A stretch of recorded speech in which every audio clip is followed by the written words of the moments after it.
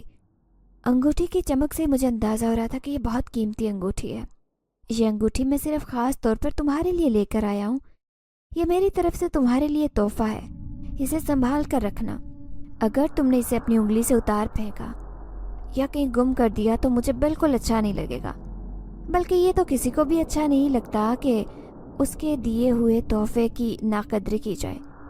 میرے ہاتھ میں چمکتی انگوٹھی کو دیکھتے وہ چہرے پر مسکراہٹ سجا کر مجھے سمجھا رہا تھا، لیکن مجھے تو اس سے بہت خوف محسوس ہو رہا تھا۔ وہ کچھ دیر میرے قریب بیٹھا رہا اور پھر دوبارہ ملنے کا کہہ کر غائب ہو گیا۔ اس کے جانے کے بہت دیر تک میں اس انگوٹھی کو دیکھتی رہی جو اب بھی اندھیرے میں چمک رہی تھی۔ مجھے تو یہی خوف کھائے جا رہا تھا کہ دادی اماں کو اس انگوٹھی کے بارے میں کیا بتاؤں گی، کیونکہ وہ تو مجھ سے کریت کریت کر پوچھیں گی کہ یہ چھوٹا سا چکور ڈبہ تو میرے پیچھے ہی پڑ گیا تھا۔ میں جتنا اس سے جان چھڑانے کی کوشش کرتی اتنا ہی میرے سامنے آ جاتا۔ میں نہیں جانتی تھی کہ بچپن کی ایک چھوٹی سی غلطی کی سزا مجھے تحمل برداشت کرنا پڑے گی۔ میں چوتھی جماعت میں پڑھتی تھی جب ایک بار میں اور شاہ زیب دادی اماں کے ساتھ ایک دربار پر گئے تھے۔ وہاں پر عرس منعقد کیا جا رہا تھا۔ دربار پر بہت رونق تھی، لوگوں کا ہجوم تھا، کھانے پینے کے اسٹال لگے تھے۔ ہم دونوں بہن بھائی بہت خوش تھے۔ سارا دن ہم نے دربار پر گزارا۔ دادی اماں نے ہم دونوں کے ہاتھ مضبوطی سے پکڑے ہوئے تھے کہ ہم کہیں ہجوم میں کھو نہ جائیں، جبکہ ہم دونوں چاہتے تھے کہ دادی اماں سے ہاتھ چھڑا کر ادھر ادھر گھر میں جھولوں پر بیٹھیں، لیکن ہمیں اس کی اجازت نہیں ملی۔ شام سے کچھ پہلے ہم اس گاڑی میں آ کر بیٹھ گئے جس میں بیٹھ کر ہم یہاں تک آئے تھے۔ گاڑیوں کی پارکنگ کے لیے ایک بہت بڑا سا میدان تھا جس پر ہماری گاڑی کھڑی تھی۔ اس سے کچھ فاصلے پر ایک خوبصورت ڈبہ پڑا دکھائی دے رہا تھا۔ دادی اماں سے نظر بچا کر میں تیزی سے گاڑی سے نیچے اتری۔ سائڈ پر پڑے ہوئے اس چمکدار سنہری ڈبے کو اٹھا لیا جو دکھنے میں بہت خوبصورت اور قیمتی لگ رہا تھا۔ تیزی سے اسے کھولنے لگی۔ بہت عجیب سا ڈبہ تھا، اتنی مضبوطی سے بند تھا کہ اسے کھولنا آسان نہیں تھا۔ عجیب بات تو یہ تھی کہ وہ سنہرا چمکتا ہوا سا ڈبہ جب میں نے ہاتھ میں اٹھایا تو اس کا وزن بہت زیادہ تھا۔ میں اسے اٹھا کر اپنے ساتھ لے آنا چاہتی تھی، لیکن اس کا وزن میری سوچ سے بھی زیادہ تھا، اسی لیے ادھر ہی کھولنے کی کوشش کرنے لگی۔ میں اس عجیب و غریب ڈبے کو کھولنے کی کوشش کر رہی تھی کہ دادی اماں کی نظر مجھ پر پڑ گئی۔ مجھے دیکھتے ہی انہیں شدید غصہ آ گیا اور بلانے لگی۔ مجھے وہ ڈبہ وہاں چھوڑنے کا جی تو نہیں چاہ رہا تھا، لیکن دادی اماں کے ڈر کی وجہ سے چھوڑنا پڑا اور گاڑی میں آ کر بیٹھ گئی۔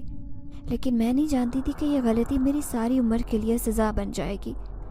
یہ غلطی تو نہیں تھی، کوئی بھی اس چمکتے ہوئے ڈبے کو دیکھ کر اس کی طرف متوجہ ہو سکتا تھا۔ میں تو اس وقت بہت چھوٹی تھی، اگر کسی چمکتی چیز کو دیکھ کر اسے ہاتھ لگا لیا تو اس میں ایسی کوئی غلط بات نہیں تھی۔ واپسی کے سفر میں ہمیں شام ہو گئی تھی۔ جب ہم گھر پہنچے تو شام کا اندھیرا پھیل رہا تھا، سارے دن کی تھکاوٹ تھی، اسی لیے تو میں گھر پہنچ کر بستر پر لیٹتے ہی سو گئی۔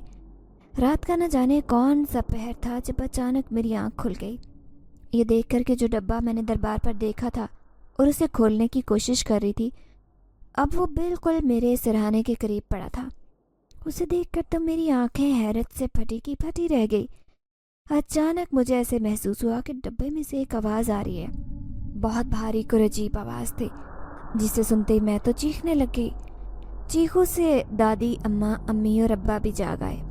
سبھی حیران تھے کہ مجھے کیا ہو گیا ہے۔ میں خوف کے مارے ایک ہی بات کہہ رہی تھی، ڈبے میں کون ہے؟ ڈبے میں کون ہے؟ سب ادھر ادھر دیکھنے لگے۔ سب کو بہت حیرت اور فکر ہو رہی تھی کہ میں کس ڈبے کا ذکر کر رہی ہوں۔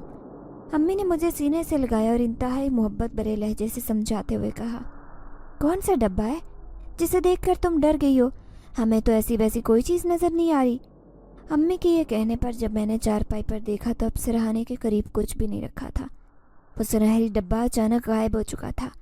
اب میرا خوف کچھ کم ہو گیا، لیکن اب تک یقین نہیں آ رہا تھا کہ وہ ڈبہ یہاں موجود ہو سکتا ہے یا میں خواب دیکھ رہی تھی۔ اور رات میں نے بہت ڈرتے گزاری، صبح تک شدید بخار میں مبتلا ہو گئی۔ امی کو ایک ہی فکر تھی کہ شاید میں کل دربار پر گئی تھی جس کی وجہ سے ڈر گئی ہوں۔ میں بار بار دادی اماں سے شکوہ کرتی کہ آپ کو بچوں کو اپنے ساتھ لے کر نہیں جانا چاہیے تھا۔ دادی اماں بھی میری حالت دیکھ کر پریشان ہو جاتی۔ دن ہو یا رات، صبح ہو یا شام، میں جب بھی اکیلی ہوتی وہ سنہری چمکتا ہوا ڈبہ دکھائی دینے لگتا اور میرے کان میں سرگوشی کرتا۔ اس کی انتہائی سخت اور کھردری آواز سنتے ہی میں تو خوف سے چیخنے لگتی۔ حیرت کی بات یہ تھی کہ میرے علاوہ وہ سنہری ڈبہ کسی اور کو دکھائی نہیں دیتا تھا۔ میرا روحانی علاج بھی کروایا جا رہا تھا۔ جب بھی مجھے کسی روحانی بزرگ کے پاس لے کر جاتے تو وہ بھی یہی کہتے کہ مجھ پر جنات کا سایہ ہے، جس کی وجہ سے میں ڈر جاتی ہوں۔ وقت کے ساتھ ساتھ میں سنہری ڈبے کی تو عادی ہو گئی تھی، لیکن اب بھی جب اسے دیکھتی تو خوف زدہ ہو جاتی۔ دادی کا خیال تھا کہ مجھے کوئی ذہنی بیماری ہو گئی ہے، کیونکہ روحانی علاج سے بھی مجھے کوئی افاقہ نہیں ہوا تھا، جبکہ امی نے مجھ سے کہا تھا کہ وہ بھی اس چمکتے ہوئے ڈبے کو 2-3 بار میرے کے دیکھ چکی ہیں، اس لیے انہیں یقین تھا کہ میرے ساتھ کوئی جناتی مسئلہ ہے۔ لیکن دادی اماں تو اسے اکثر میرا ڈرامہ کہہ دیتی۔ پچھلے 2 سال سے وہ سنہری ڈبہ نظر آنے کے کچھ دیر بعد ایک حسین نوجوان میرے سامنے نمودار ہو جاتا، جس کا نام میکس تھا۔ اس کا تعلق جنات کے ایک معزز قبیلے سے تھا۔ میرے سامنے بیٹھ کر مجھے دیکھتا رہتا۔ میں خوف سے تھر تھر کانپتی تو ایک دوست کی طرح تسلی دیتا، لیکن یہ تو سوچ ہی خوفناک تھی کہ میرے سامنے جنزاد موجود ہے۔ وہ دکھنے میں بہت حسین تھا، لیکن میں اس کی اصلیت سے واقف تھی، اس لیے مجھے ڈر لگتا۔ بچپن میں بھی میں اکثر بیمار رہتی۔ جب بھی ہم ماموں کے گھر جاتے یا ماموں کے بچے ہمارے گھر میں آتے تو ہم سب بہت خوش ہوتے، لیکن جب بھی ہم سب اکٹھے ہوتے تھے کوئی حادثہ ضرور رونما ہوتا۔ کبھی کوئی گر جاتا اور کبھی کوئی ایکسیڈنٹ ہو جاتا۔ پہلے تو کسی نے بھی اس کو زیادہ محسوس نہیں کیا، لیکن پھر سبھی اس بات کو محسوس کرنے لگے کہ جب بھی دونوں خاندان اکٹھے ہوتے ہیں کوئی نہ کوئی مصیبت ضرور آتی ہے۔ عجیب بات تھی کہ مجھے سب کی موجودگی میں سنہرا چکوٹ ڈبہ بھی اپنے قریب منڈلاتے دکھائی دیتا، اور میں اور مزمل بچپن سے ہی ایک ساتھ کھیلا کرتے تھے، لیکن جب سے یہ سنہری ڈبہ میرے پیچھے پڑا تھا ہم ایک ساتھ کھیل نہیں سکتے تھے، کیونکہ سب سے زیادہ تکلیف مزمل کو ہی ہوتی تھی۔ نہ جانے دادی اماں کو اچانک ہی کیا ہے کہ وہ اماں ابا سے بار بار یہی بات کہتی کہ وہ جلد سے جلد نمرا کی شادی کر دیں۔ حیرت تو میری اس وقت اور بھی بڑھ گئی جب امی اور ابا بھی یہی چاہتے تھے کہ وہ جلد سے جلد میرے فرض سے فارغ ہو جائیں۔ میں نے تو کبھی جلدی شادی کے بارے میں نہیں سوچا تھا، لیکن اب سب کے خیالات جان کر میں کچھ پریشان ہو گئی تھی۔ مجھے کیوں ایسے لگ رہا تھا کہ سنہری ڈبہ یہ بات کبھی برداشت نہیں کرے گا۔ میں نے سوچ لیا تھا کہ اس بار جب وہ مجھ سے ملنے آئے گا تو میں اسے کہوں گی کہ وہ میرا پیچھا چھوڑ دے۔ میں نے بچپن میں غلطی کی تھی، اس کے ڈبے کو ہاتھ لگایا تھا، اس کے لیے مجھے معاف کر دیں۔ میں دل ہی دل میں پریشان تھی، ایسے لگ رہا تھا کہ کچھ ہونے والا ہے، کیونکہ مجھے پورا یقین تھا کہ سنہری ڈبہ کبھی خاموش نہیں بیٹھے گا، بلکہ وہ ہم سب کو ضرور کوئی نہ کوئی سزا دے گا۔ اگلی روز ماموں، ممانی، مزمل اور ماموں کی دونوں بیٹیاں ہمارے گھر آ گئے۔ میں نہیں جانتی تھی کہ انہیں کسی نے فون کر کے بلایا تھا یا وہ خود ہی آئے تھے، لیکن ان کی آمد کا مقصد میں اچھی طرح سے سمجھ گئی تھی، کیونکہ اس بار ماموں مٹھائی بھی لے کر آئے تھے، اور میں اتنی نہ سمجھ تو نہیں تھی کہ ان کی آمد کا مقصد نہیں سمجھ پاتی۔ سب کو بہت خوش دیکھ کر میرا دل اداس ہونے لگا تھا۔ امی اور ابا بھی بہت خوش دکھائی دے رہے تھے۔ میں دل ہی دل میں دعائیں مانگ رہی تھی کہ اللہ تعالیٰ ان کی یہ خوشیاں سلامت رکھے۔ ماموں کی دونوں بیٹیاں میری طرف دیکھ کر ہنستی مسکراتی آنکھوں ہی آنکھوں میں اشارے کر رہے تھے۔ سب کچھ جانتے ہوئے بھی میں انجان بننے کی کوشش کر رہی تھی۔ وہی ہوا جس کا ڈر تھا۔ کھانا کھانے کے بعد سب بہت خوشگوار ماحول میں باتیں کر رہے تھے جب امی نے مجھے کچن میں چائے بنانے کے لیے کہا۔ میں کچن میں آ گئی، لیکن کچھ ہی دیر بعد کمرے سے شور کی آواز سنائی دینے لگی۔ میرا دل تو کسی پتے کی مانند لرزنے لگا اور ٹانگیں تھر تھر کانپ رہی تھی۔ مجھ میں اتنی ہمت بھی نہیں ہو رہی تھی کہ کمرے میں جا کر دیکھوں تو صحیح کہ یہ شور کیوں ہو رہا ہے۔ ہمت جمع کرتے جب کمرے کے دروازے کے سامنے پہنچی تو منظر دیکھ کر میری حالت خراب ہونے لگی۔ دل تیزی سے دھڑکنے لگا۔ چھت سے لٹکتا ہوا پنکھا فرش پر پڑا تھا۔ بدقسمتی سے اس کے بالکل نیچے صوفے پر بھائی مزمل بیٹھا ہوا تھا۔ اچانک ہی پنکھا نہ جانے کیسے اس کے اوپر گر گیا اور وہ اچھا خاصا زخمی ہو چکا تھا۔ ماموں اور ابا اسے تیزی سے اٹھا کر ہاسپٹل لے جا رہے تھے۔ امی اور ممانی بہت پریشان تھی اور شدت سے رو رہی تھی۔ دادی اماں حیرت سے یہ سب کچھ دیکھ رہی تھی۔